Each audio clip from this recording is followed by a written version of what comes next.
Welcome to the Growth Mindset Movement. And today we are talking about perhaps one of the best business books of all time. So I don't care whether you're a small, medium, large business size owner, whatever.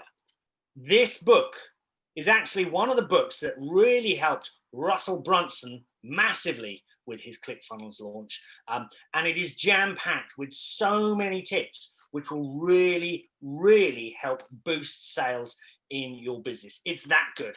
And today I'm joined by Julian Mills from Julian Mills Consulting, and we are talking about chapter 6 in this book. So this is all about building out your marketing calendar and targeting your ideal clients. Now, the chapter that we're going to be talking about today is the high art of getting the best buyers, the fastest, least expensive way to dramatically increasing sales.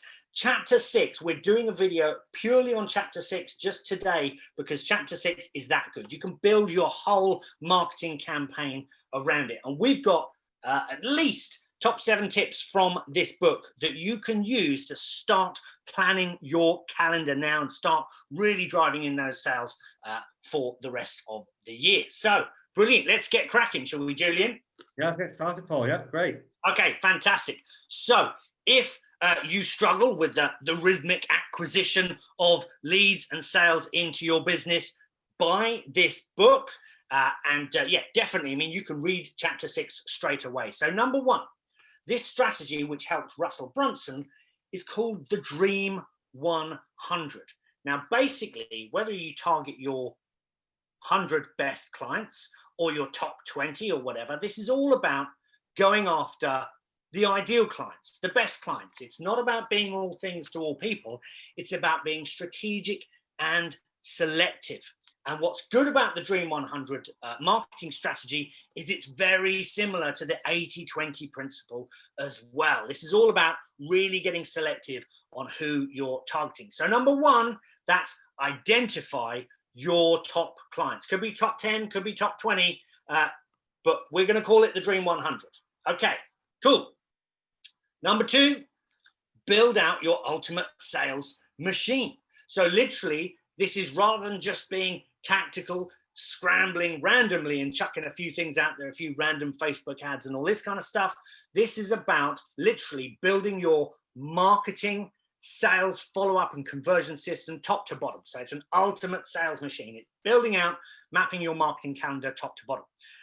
Number 3, right, using pig-headed determination and discipline to win over your clients in the long term. So it's a long-term strategy, right?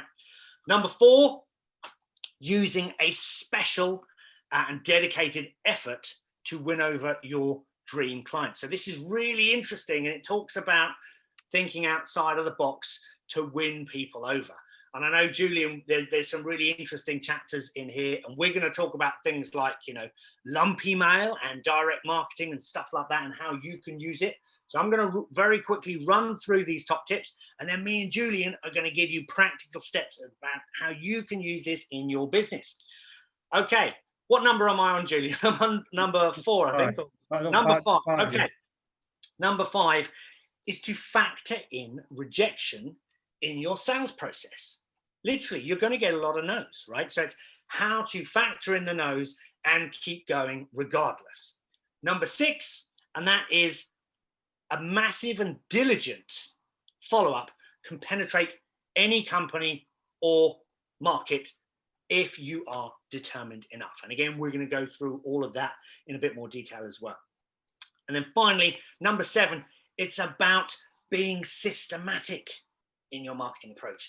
Time to stop scrambling, breathe, take a view from the top of the mountain, plan out your marketing calendar in advance, and then literally follow through with pig-headed determination and discipline in a thoroughly systematic and comprehensive way to win over your ideal clients. Whew. Okay, Julian, so how about me and you, step by step, let's give our listeners some practical steps as to how they can do this. So 1, identifying the top 100. Okay, great. So thanks for that, Paul. So to identify the top 100, first of all, I'd just say work out, are you a B2B company, B2C, or your online marketing, affiliate marketing. Okay, so if you're business to business, like Chet Holmes mentions in the book, they're probably the easiest actually to use this system with. So it's a case of identifying those top 100. So it's not all about, everyone these days is preaching, oh, Facebook ads, Google ads, all this, where you're trying to go after the masses. But if you're a small business owner and can identify those top 100 or whatever number it is, but really focus on those 100, identify them. And one method that Chet Holmes used a lot in chapter 6 talks about is direct mail and lumpy mail. You know, if you can identify those top 100, have the address, and start sending them direct mail. Really innovative and lumpy mail is like he would send things like Rubik's cubes and random, not just kind of gift, but really thought-provoking things which will also capture the imagination and attention of the ideal prospect. And the key to this is, as you alluded to before, Paul, is repetition. So it's about sticking to the system and not just sending one mail and thinking, oh, that didn't work.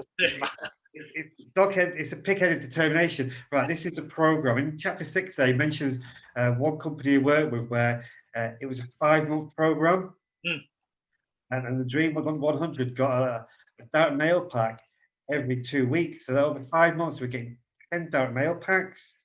And you know, I'm guilty of myself in the past. You know, I've identified, when I was looking for a job at one point, I identified the top 100 companies for me. Sent out a creative mail. It had a paper aeroplane and all sorts. Sent out 100. Nothing happens for weeks, months. Nothing happens. 2 months later, I get a phone call, go for an interview, and I got offered that job. I only sent one letter. I was guilty. I'd only sent them one letter. I've not been following up like I should have been doing. But even so, we're just doing the one letter, I've had results every time. Isn't it? And it's like that phrase, the fortune is in the follow-up. And how many of us, and in today's day and age when our senses are overwhelmed and bombarded in the social media space, as well as in our email inboxes, we're flooded with so much information. And sometimes our own marketing strategies can suffer if we're just, chasing the next big thing or whatever, as opposed to thinking out our marketing strategy in advance and taking this disciplined and follow-through approach. So, go on. Sorry, Julian. One of the things we mentioned before, Paul, was when this book was written by Chet Holmes, who unfortunately passed away in 2012, I believe. He talks about one of the disadvantages of direct mail now, or then, was that everyone's mailbox is full of direct mail. This is going back to 2008, and I know for myself, because I was in the business then, there was a lot of direct mail about those days, whereas these days, everyone's focused on email marketing, Facebook ads, Google ads. A lot of companies dismiss direct mail as expensive. Yeah. But with the Dream 100, when you're just focusing on those 100, you don't need to spend £10,000 a month. Yeah, exactly. That's a really good point. Yeah. So, and again, if you compare the ad spend cost, let's say, of a Facebook marketing campaign compared to a direct marketing campaign, which is only focused on your top, whether it's top 10 or Dream 100, whatever, you'll be surprised at the cost, but also the effectiveness of, if you're sending people physical, tangible items or whatever, they not only take up space, but they do capture the attention. Whereas, email marketing is great, but you can be lost. If you're not a great copywriter and your headlines aren't good, your content isn't good, you can be lost in a sea of sameness in someone's email inbox. And then this comes to your point, Paul. Later on, you mentioned about building in rejection.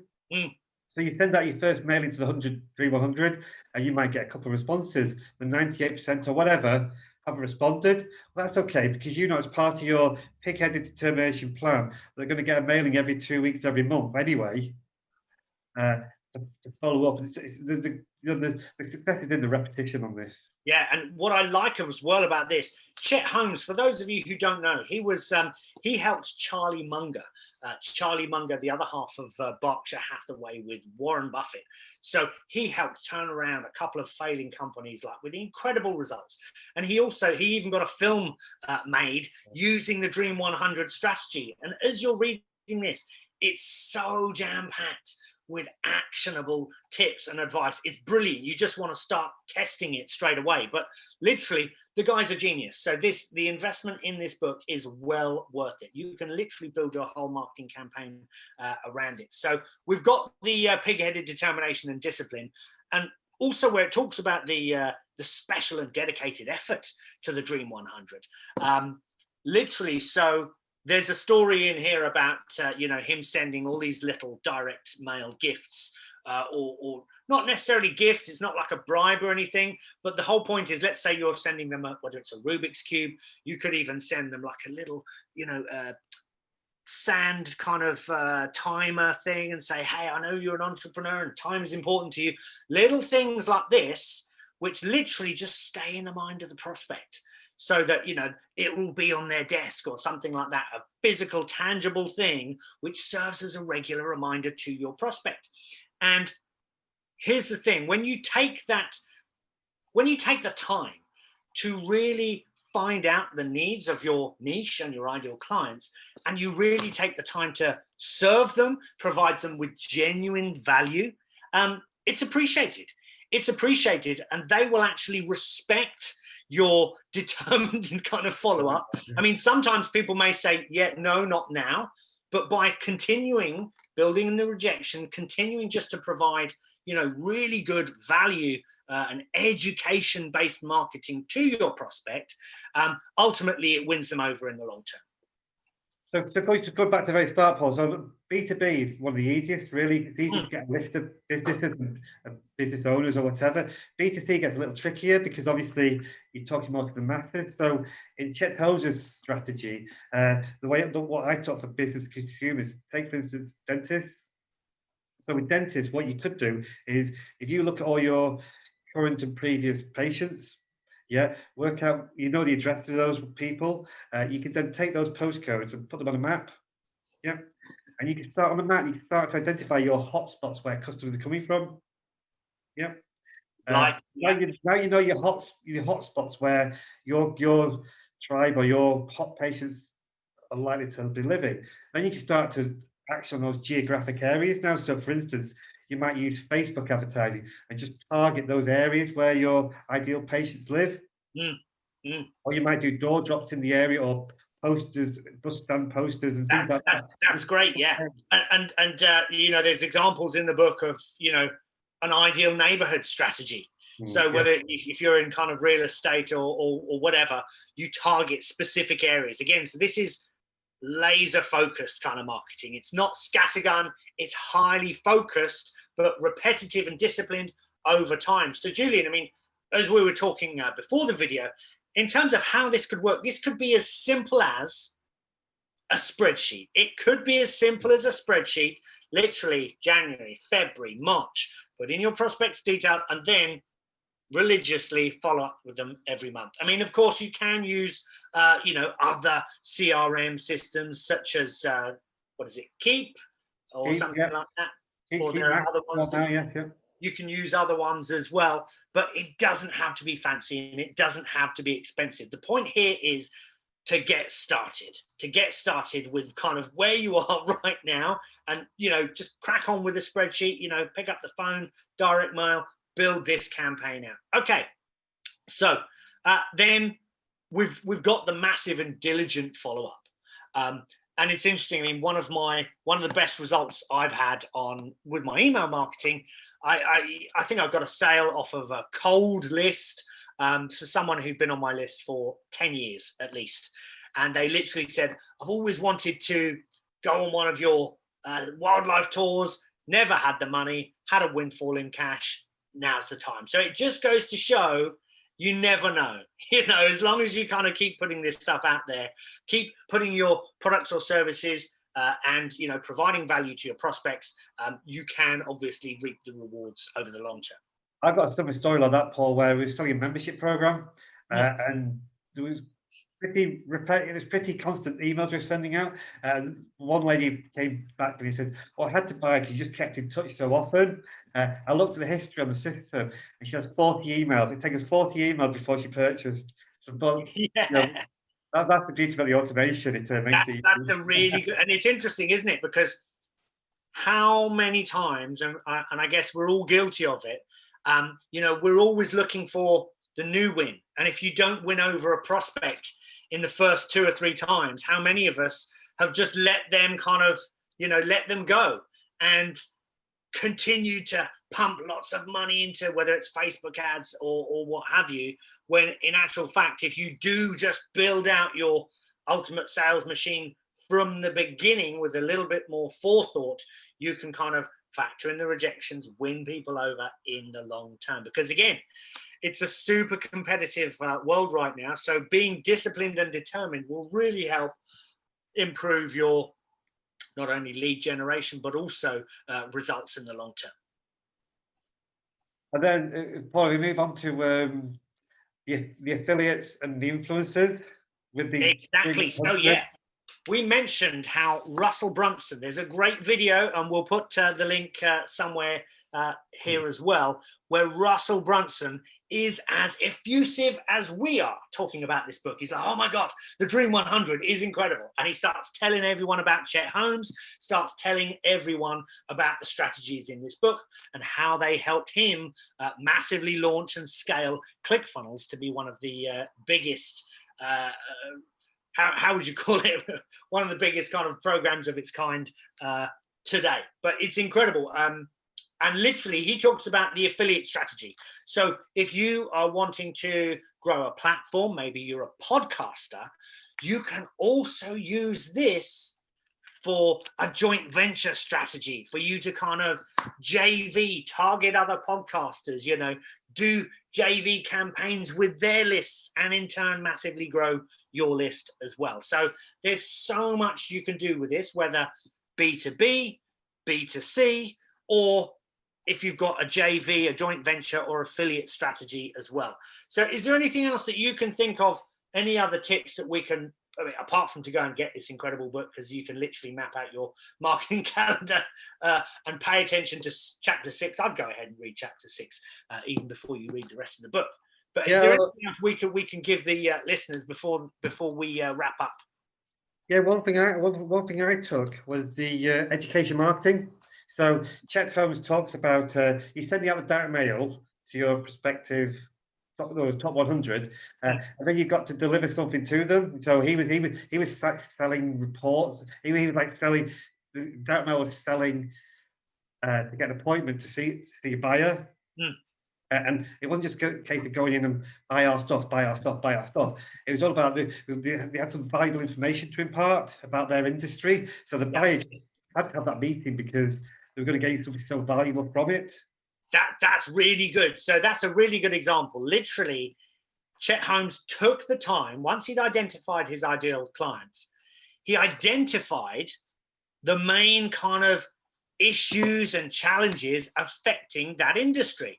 And it was like, the top 7 dangers affecting, realtors or lawyers or whatever in the San Francisco region or whatever. And then he literally meticulously researched some of the main threats, whether it's to, their income levels or, I don't know, whatever it was.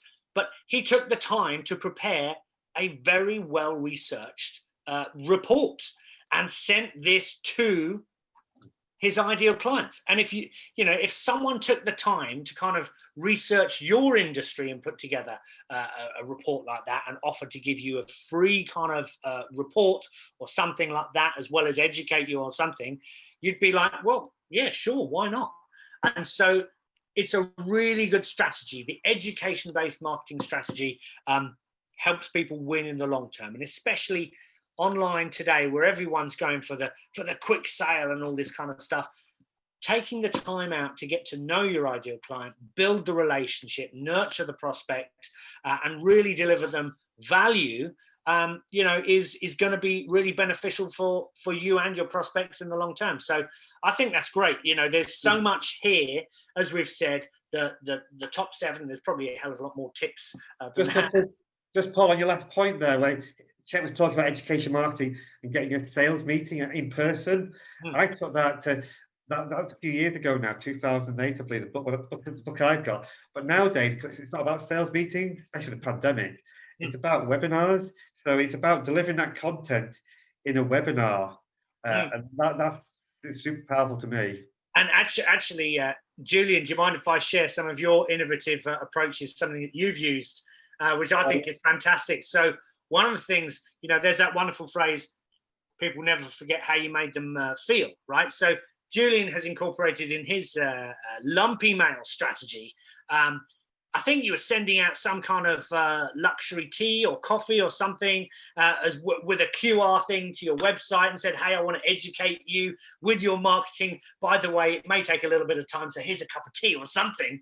And I do believe you won that prospect over. So that shows how innovative you can be. You know, this is thinking outside of the box, being creative, capturing the attention of your ideal clients, winning them over in the long term. So this is really, how do I say, non-spammy, but high quality kind of, tactics for the trenches, but also, like I say, that determined and disciplined approach to really build out a comprehensive marketing and sales conversion funnel. So check it out. Is there anything else you want to say, Julian?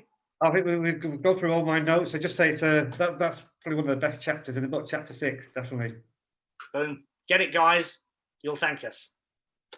And obviously the next video, Paul, the next video is we're going to be going into chapter 7. And what's the title there? The chapter there is the 7 musts of marketing. So turbocharge every aspect of your primary marketing efforts.